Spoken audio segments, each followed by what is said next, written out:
En fait, ce qui est bien, c'est que c'est dans cette partie-là, donc en même temps, c'est très près de la cuisine.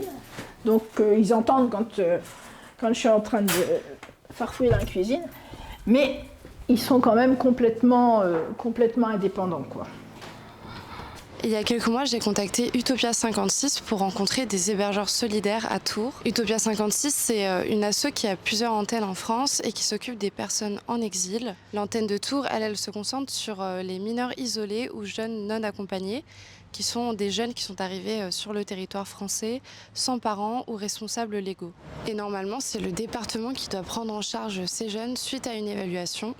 Mais parfois, lors de cette évaluation, le département considère que le jeune n'est pas mineur ou pas isolé et donc il décide de lui retirer sa protection. Les jeunes peuvent alors contester cette décision, c'est ce qui s'appelle faire recours. Et pendant ce temps-là, pendant que la justice tranche, les jeunes n'ont aucune prise en charge officielle et se retrouvent donc à la rue. C'est là qu'intervient Utopia 56 qui, en plus d'un accompagnement éducatif et administratif, propose des solutions d'hébergement solidaire. Il y a les centres d'accueil gérés par Utopia 56 et l'hébergement solidaire chez les citoyens.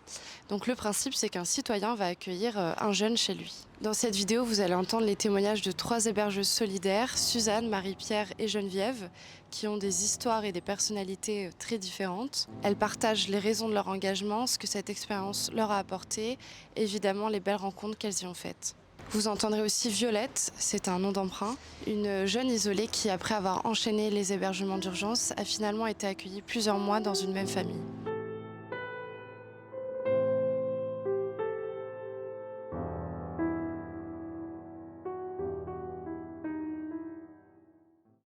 Moi, j'ai 58 ans, je suis moi-même, je suis née, j'ai grandi en Autriche, je suis venue en France à 15 ans, j'ai dans ma vie vécu dans plusieurs pays, dont l'Afrique noire.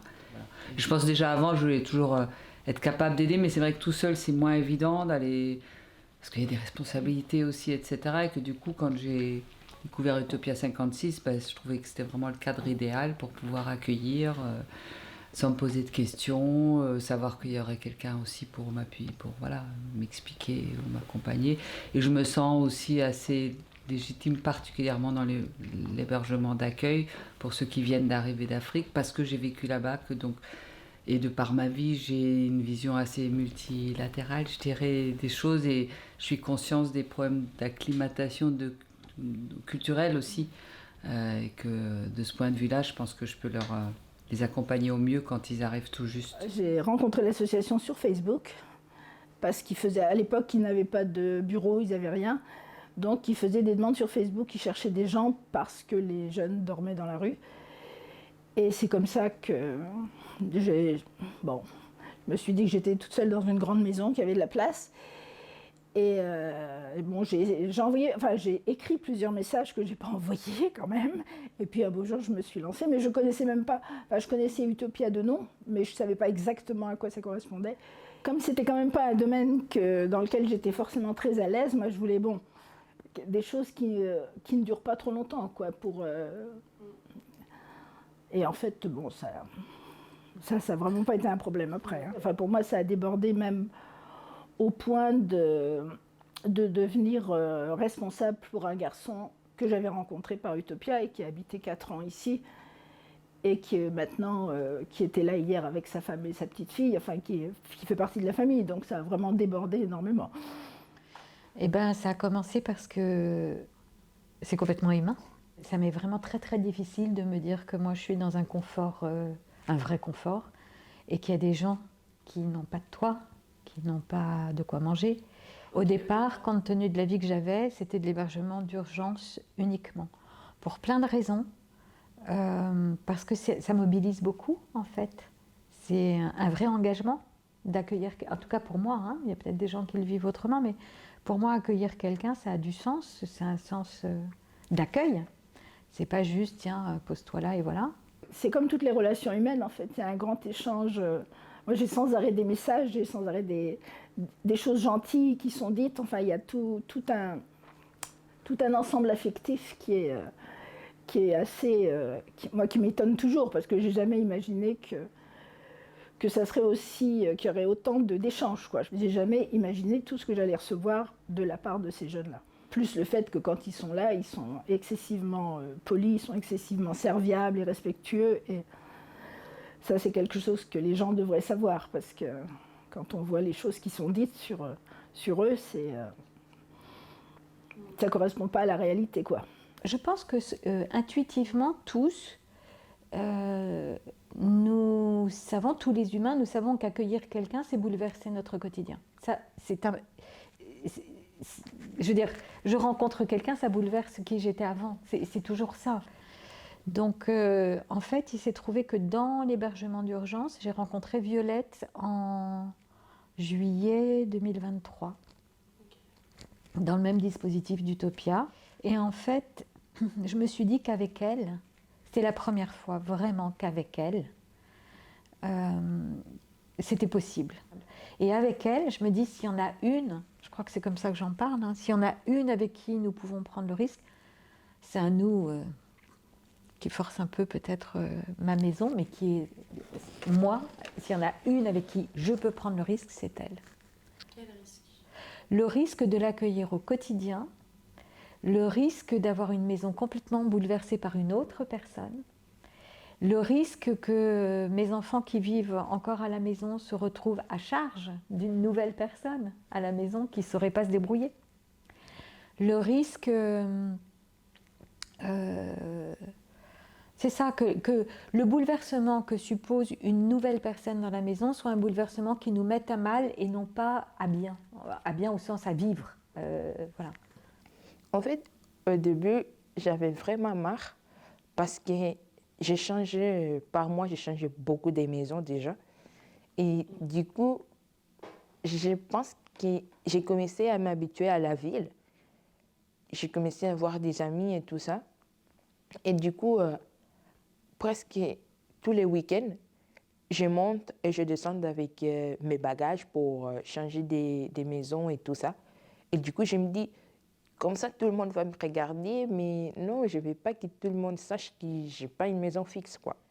Et quand j'étais toujours avec mes hébergeuses, je parlais toujours, ils me posaient des questions, comment j'arrivais en France, qu'est-ce qui s'est passé et tout ça. Je les raconte et tout ça.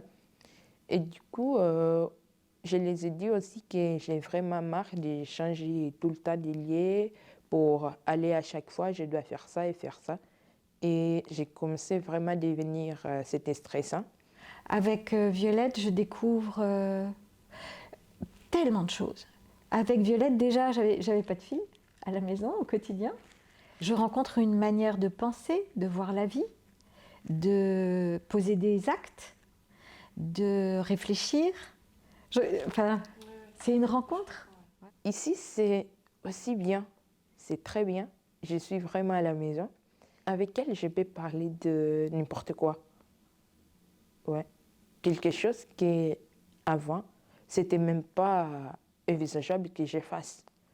Et rarement, je parle avec de mes soucis avec des autres personnes. Mais avec elle, c'est différent. Je suis devenue sa marraine républicaine, puisqu'il y a à Tours, je ne sais pas si ça existe partout, mais il y a cette cérémonie qui est très belle. Et je suis ravie d'avoir une nouvelle filleule, vraiment. Et ça remue. Les histoires d'amour, ça remue. Hein. Moi, je suis quand même quelqu'un d'assez empathique, mais je laisse complètement venir, surtout quand ils viennent de sortir. Souvent, il y a quand même une sensation de choc et un grand besoin de repos, parce qu'ils ont, pour beaucoup, fait un trajet hyper difficile. Quand ils arrivent en France, quelque part, psychologiquement, après, malgré toutes les difficultés, ils se disent quand même ouf. Et ils pensent être prêts, voilà, que quelqu'un va les accueillir, les accompagner. Et là, même si ça peut paraître bénin par rapport à d'autres choses qu'ils ont vécues face à la mort, la violence, etc., mais ce refus, vraiment, je pense que dans la tête, c'est-à-dire qu'en fait, ils pensent être au bout. Et ça, c'est psychologiquement très très dur qu'au bout, finalement, on leur dise non. Puis en plus, il y a des manières plus ou moins sympas de le faire aussi.